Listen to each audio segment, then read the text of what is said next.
representatives, the 36 governors and their deputies, and then the houses. Not more than 1,500 people who are holding 200 million people to ransom. And everybody's like this because they surround themselves, with policemen carrying guns and soldiers and things like that. Fear and military terrorism. Now, what do they want to do? Perpetuate the people in a state of idolized ignorance. Idolized ignorance. So the gentleman from, I think it's Kazaure, they call him, one of your senators, who says the economy is shaking like this. Does anybody saw that video? And then recently he also said something about, I think during the Mother's Day, why we should not give women too much power. He stood up in the floor of the House of Representatives, and people were laughing, clapping, idolized ignorance. And people from around the whole world. Anybody saw that video? Idolized ignorance. And then if any of you has had anything to do with the government, and you've gone to the ministry to do things, with them, and listen to the people that you're dealing with. These guys have no... Okay, so I had my supervisor in Shell. So after I left Shell, he started handling the gas, Shell's gas business. And one of the days we met in Abuja, we flew back from Abuja together. I asked him where he was coming from. So he went to make a presentation on this local lab, almost $6 billion project, at that time, to your senators. He said, Obo, all of them were sleeping as he was making a presentation that was supposed to affect the lives of 200 million people. He said as he was speaking that they were all sleeping. As he was making presentation, which they asked him, they said, Shell, come and tell us. Shell, come and tell us. And they came. He said all of them were sleeping. There was just one man at the back who appeared to be paying attention. That when he finished, this gentleman said, Shell, you people know big grammar and all that, all this whatever. So what did you bring here? What did you bring for us? That was it.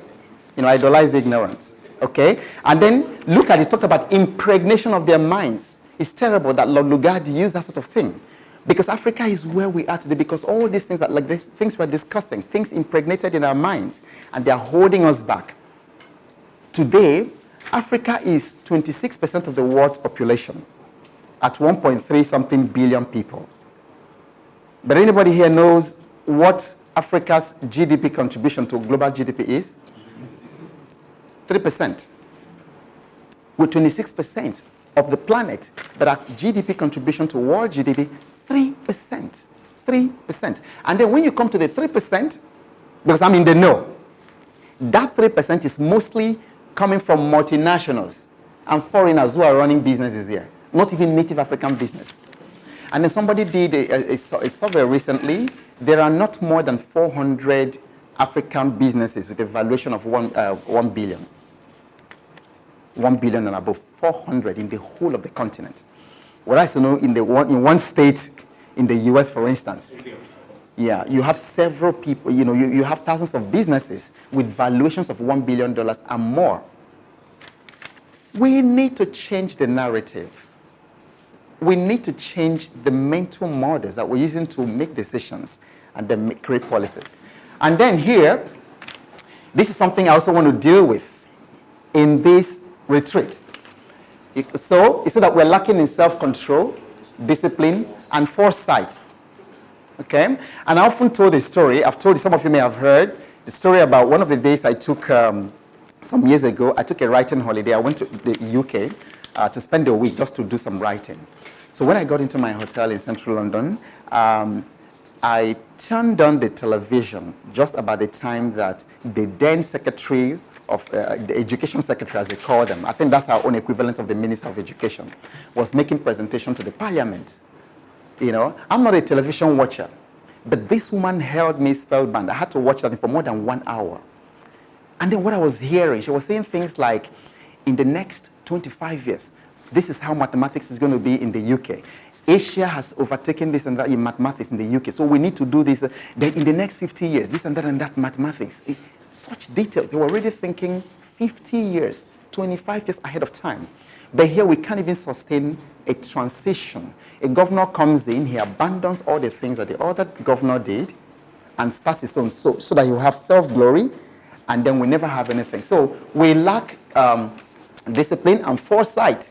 Like now, how many people actually sit down in this country and say, from the way this country is going, what's going to be, say, who is monitoring the dropout rate from school? Who is monitoring, for instance, the quality of education that we have in the universities? Any of you business leaders here interviewed Nigerian graduates in recent times? Who is monitoring what is going to be the kind of disaster and crisis we're going to have in this country in the next 10 years with these people? You know, people come out, one young lady who finished school and got into youth service, typed on, I thought it was a joke, but she typed on her whatever, thank God, and the spellings are just crazy, but she said, thank God I'm now a COPS member.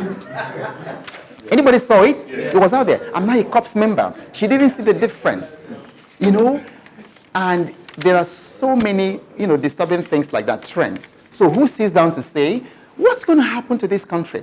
Many of us business leaders here are struggling to find qualified employees. I'm sure that's your story, Brian and Wale. I mean, qualified employees. You bring in people, who can you? So some will be good in terms of the skills, but they won't have character. Some will have character, but they will see, because I have businesses I'm helping, I'm dealing with, the kind of theft going on. So almost every time I go to that business, they have completely different people, because this person stole, so they kept firing. Who is monitoring, what's happening in terms of what's going to be in the future? Look at a vague dread of the supernatural, vague dread, which is wizard. I went for a meeting in the estate once, and then we were meeting like this, the residents. So we had the meeting, and so we were, just going around greeting each other and things like. I went to this woman, brought up my hand because she didn't bring out her own. They said ladies should bring out their hands first. This woman did this, in that whatever, she just withdrew her hand. It was, I'm mean, I'm my jovial whatever. So she said, no, I don't shake people. That she doesn't want bad spirits to enter from somebody to. I'm telling you, vague dread of the supernatural. Then in the last Monday morning meditation, I don't know how many of you are in the group, a real story about somebody who went out of the house to travel, got to the park, and forgot that, the chosen people who have this neon, he forgot his apron. He forwent the money. He told them to go, because instead of him not to travel with the apron, and had to go back to get his apron. Who did this to us? And then lack of apprehension and inability to visualize the future. So we're going to be doing a lot of visualizing the future today, and then creating that future. One more, and then we go into it. How many of us know this gentleman? How many of us saw this one that caused a lot of international ruckus in recent times? Okay. When an African becomes rich, his bank accounts are in Switzerland. He travels to France for medical treatment. Is that not true here? He invests in Germany. He buys from Dubai, including some people sitting here who have bought gold and all kinds of things from Dubai. He consumes Chinese. He prays in Rome or Mecca. His children study in Europe. When Sanusi, I read this one because I had an episode on TV that particular day, and so in my research, Sanusi said that in Ghana that year, that was a year before he wasn't the central bank governor, that there were 71,000 Nigerian students in Ghana. And he said that they paid a combined $150 million dollars? Billion, I beg your pardon. Billion naira, 150 billion naira for school fee in just 1 year in Ghana. And then I had heard Fela Dorote, my friend, say once that we spend $5 billion in the UK every year on school fee. We spend so many billions in the US on school fee, then on medical tourism, We spend billions of dollars in India, in Germany, in the US every year. Who did this to us? And so this guy said, and of course we travel to Canada, USA, Europe for tourism. We go to Disney and all that. If he dies, he'll be buried in his native country of Africa. He said Africa is just a cemetery for Africans. How can a cemetery be developed? So a lot of people were reacting. A lot of people were reacting in very different ways, and it's okay to react, And I don't know if he actually said so, but I think this was from Al Jazeera, So for such a news media, I don't think that it is fake. Oh, yes. So he actually said it. Yes. Yes, Yemi.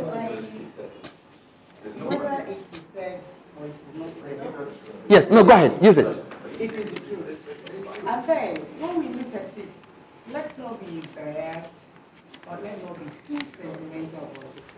It is the truth for crying out loud. With school, Ghana developed the education system. That's why we went there. When we were growing up, I was discussing with somebody yesterday. How many of us went to private schools? Even the kind of schools we went to, like I went to Polytechnic Staff School, it was a public school. It just that the administration of Polytechnic in Ibadan were in charge of it. They don't want to be sure it was fine because the kids were in there. But not like because we were paying any money. But we had the best of education. My secondary school was a missionary school that the government took over, and it was the best of times now. But what's there now? So we have lost it. Government has lost it. There's no governance is bad. Even the citizenry is worse. So these people needed to get what they needed to get at any way they needed to get it. If we reverse it, we will stay back home here. So please, let's stop. It's a double-sided thing. Okay, so why I bring you all together every first Saturday of the year? It's not just for a personal plan, which will also happen, but I really want us to begin to think. Like me, how do we change this narrative? And why I'm particularly interested in leaders and in business leaders is that many years ago, I made up my mind that if anyone is going to transform Africa, it's not going to be politicians. It's going to be leaders. It's going to be business leaders like you, because you see, the way you think is very different from the way those politicians think. The way you spend money and spend your resources is very different from the way those people do spend their resources. You see, because I know what it takes you to make the money that you spend. But these politicians, one of them I dealt with a couple of years ago when I consulted for the presidency for about 7 months. And I had this guy, who was one of the aides of the vice president. Every time we met, he had dollars in this pocket and naira in this pocket. He had the room in Federal Palace Hotel, permanent, whether he was there or not. He had a room assigned to him. He had a room at Nikon, because I also went to Nikon. They kept me there for a couple of days to have a meeting with him. And even when I go there, in that meeting, he will not be there. And they paid for that thing. And then one of those days I was in the place, in the evening I didn't feel like eating. So I ordered first. I looked at the menu and ordered their salad. I just saw a small salad and said, let me have that. When they brought that salad in, the thing was so huge. And then I looked at the bill, 8,000 something naira. I felt terrible. You see, because I'm an entrepreneur and I'm a leader. That's not the way I spend my money. And I knew it was not conventional, but I literally begged these people. I said, please, can you, because I knew I was not going to eat that thing. I said, please, can you take it back? Or is there somehow we can give this into some people? Whatever. So I can imagine, this was just one night. But this guy has a room, and he's not the only one. They have rooms in these top hotels, Federal Palace Hotel, Nikon, another. So when you hear, like many years ago when I was in Chevron, and they almost crucified one Obaseki when he was the GMD of NNPC. They almost crucified him. If you remember, there was because he spent 2 point. For the flight of his. It wasn't even flight for hotel, 2.3 billion. Even a room hotel. At that time, I was shocked, but I didn't realize that that's what the government. So you see how wasteful. But you're going to spend your money that way.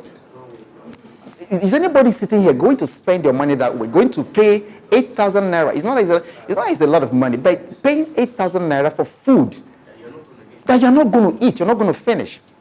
And then the next time I said, okay, is there a way people can give me like a quarter of this? I don't eat that much. I can't finish it. They said no, and it must be there. I felt terrible. I felt really bad. Even though the government, they were paying for my stay there. It wasn't my money. It hurt me deeply. But this is what these people do every day, and it doesn't affect them. So we have to continually think, as leaders sitting here, you know, what are we going to do to change these things? Through the businesses we're doing, through the work that we're doing, how do we, you know, there's a proverb that the frog's pee contributes to the river, okay? So don't say that it is too small. My effort and where I am, I'm just working in a company or I have a small business. You can do incredible things, and you're going to see that today, right where you are.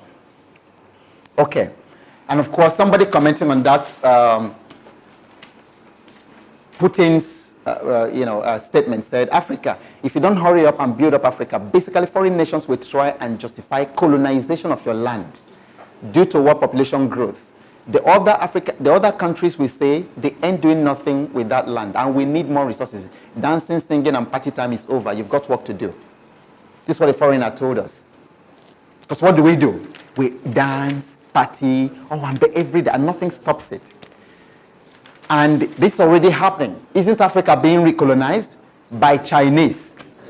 It's amazing. The China money pumping into Africa. I go to Ghana, and I go to the choicest place in Ghana, in Accra there. And then if you had a chance to move around, you would have seen so much real estate buildings going on. And I'll be asking them, who is doing this Chinese money? So in the whole of the airport residential, probably 80% of the money in real estate there is Chinese. Do you think that these people, when they have built that kind of a thing, that they are just going to drop something and leave? And then you also know about some countries in China, in Africa, that they've taken, was it Zambia? That they took over their took over their port. If another country takes over your port, do you still have a country? That's colonization. And then there's another place that they're taking over their power supply, which will soon happen here because NEPA, since God knows, can't supply light. So one day the Chinese people will come and all that, railway in different parts of and we are there. They are taking over everything, bringing in all this money, which is a little money. They're spending like very little money, like 60 billion. Honestly, the word is not taking over. When we use the word taking over, we're definitely not doing justice to what is actually being happening. This is terrible. They are managing it for us. That's